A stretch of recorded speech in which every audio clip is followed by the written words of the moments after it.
বিসমিল্লাহির রহমানির রহিম। আসসালামু আলাইকুম।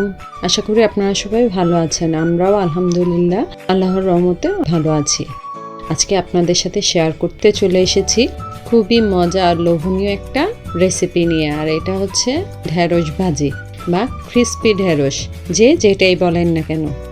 খেতে অসম্ভব মজা, ছোটরা বড়রা সবাই এটি খুব মজা করে খেয়ে থাকে। আর এটি খুব সহজে আমরা ঘরে থাকা উপকরণ দিয়ে তৈরি করে ফেলতে পারি। এখানে আমি 10-12টি ঢেঁড়স নিয়েছি আর ঢেঁড়সগুলো খুব ভালো করে ধুয়ে পরিষ্কার করে নিয়েছি। আর চেষ্টা করবেন একটু বড় সাইজের কচি ঢেঁড়সগুলো ব্যবহার করার জন্য। আমি আপনাদেরকে ঢেঁড়সগুলো কেটে দেখাচ্ছি। ছুরি বা বটি যেটা দিয়েই করেন না কেন, প্রথমে 2 ফালি করবেন, তারপরে এটাকে আবার অর্ধেক করে এর মাঝের বীজটা ফেলে দিবেন। এই বিচিটাই কিন্তু ঢেঁড়সের যে আঠালো বা স্টিকিনেসটা তৈরি করে। তাই এই ঢেঁড়সের বিচি যদি আপনি ফেলে দেন তাহলে এই স্টিকি ভাবটা আর থাকবে না। আর যারা এই ঢেঁড়স খেতে পছন্দ করে না তারাও চেটেপুটে এই ঢেঁড়সের চিপসটি আপনার থেকে খেয়ে নেবে। আর বাচ্চারা তো এটা মিসই করবে না। আমি একে একে সবগুলো ঢেঁড়স খুব সুন্দরভাবে এভাবে 4 টুকরো করে কেটে নিচ্ছি। আমি যেই ঢেঁড়সগুলো নিয়েছি সেগুলো একটু বড় সাইজের, তাই আমি এভাবে 4 টুকরো করে নিয়েছি। আপনাদের ঢেঁড়সগুলো যদি ছোট হয় সেক্ষেত্রে আপনারা 2 পিস করে কেটেও বিচিটা বের করে নিতে পারেন, কোনো সমস্যা হবে না। আর এই ঢেঁড়সের চিপসটা বা ঢেঁড়স ভাজিটা ডাল ভাত, গরম ভাত বা সস দিয়ে খেতেও কিন্তু অসম্ভব মজা হয়, তাই বাচ্চাদের কাছে খুবই প্রিয়। আমি এভাবে একে একে সবগুলো ঢেঁড়স কেটে নিয়েছি। আমি যেহেতু এগুলো আগেই ধুয়ে নিয়েছিলাম তাই এখন আর এটার মধ্যে পানি লাগাবো না। এখন দিয়ে দিচ্ছি এর মধ্যে স্বাদ অনুযায়ী লবণ। আমি যেই পরিমাণ ঢেঁড়স নিয়েছি সেই অনুপাতেই আমি লবণটা ব্যবহার করেছি। আপনারাও চেষ্টা করবেন আপনারা যতটুকু ঢেঁড়স নেবেন সেই অনুযায়ী আপনারা লবণটা ব্যবহার করবেন। সাথে দিয়ে দিলাম 1 চা চামচ পরিমাণ লাল মরিচের গুঁড়া আর 1/2 চা চামচের চেয়েও কম হলুদের গুঁড়া। এখন লবণ, হলুদ আর মরিচটা খুব ভালো করে ঢেঁড়সটার সাথে মেখে নিব। এখন দিয়ে দিব 1 চা চামচ পরিমাণ চাট মশলা বা চটপটির মশলা। এটা অবশ্যই দেওয়ার চেষ্টা করবেন। আর কারো কাছে যদি আমচুর বা আমের গুঁড়া পাউডারটা থাকে তারা ওটাও ব্যবহার করতে পারেন। এতে একটু ট্যাঙ্গিশ ফ্লেভার বা একটু টকটক ফ্লেভার চলে আসবে। আর দিয়ে দিচ্ছি এখন 1 টেবিল চামচ পরিমাণ বেসন। এই বেসনটা আমার ঘরেই তৈরি করা। আর কিভাবে তৈরি করেছি সেটা যদি দেখতে চান তাহলে আমার চ্যানেলে ঘুরে আসতে পারেন। এখন বেসনটার সাথেও আমি ঢেঁড়সটা খুব ভালো করে মেখে নিয়েছি। এখন দিচ্ছি 1 টেবিল চামচের চেয়ে কম পরিমাণ চালের গুঁড়া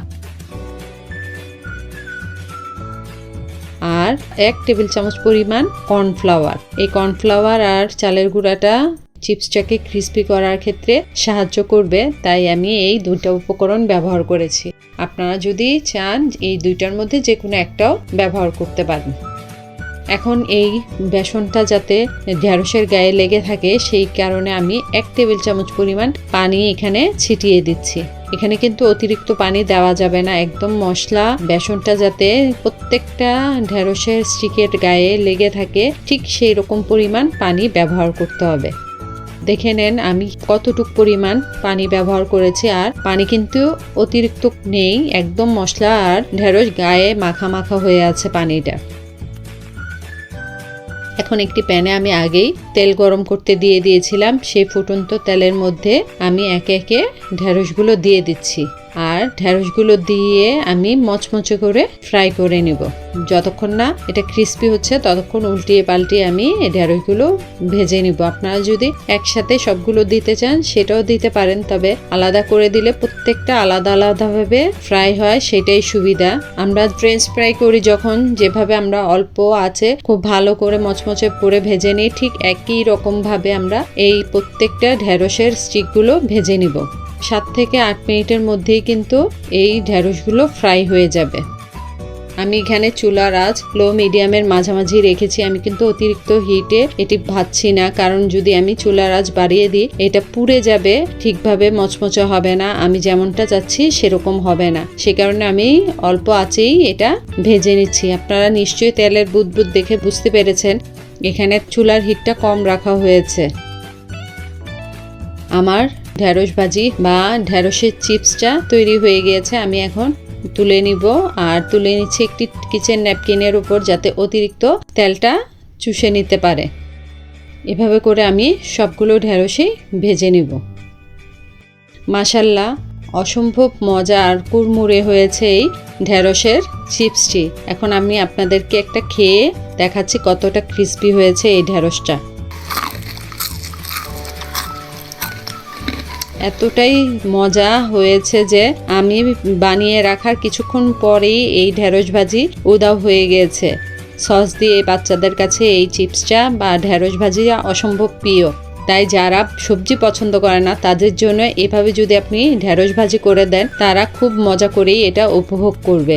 আজকে এই পর্যন্তই, দেখা হবে পরবর্তী কোনো নতুন রেসিপিতে। সেই পর্যন্ত সবাই ভালো থাকবেন, সুস্থ থাকবেন, আমাদের জন্য দোয়া করবেন। আল্লাহ হাফেজ।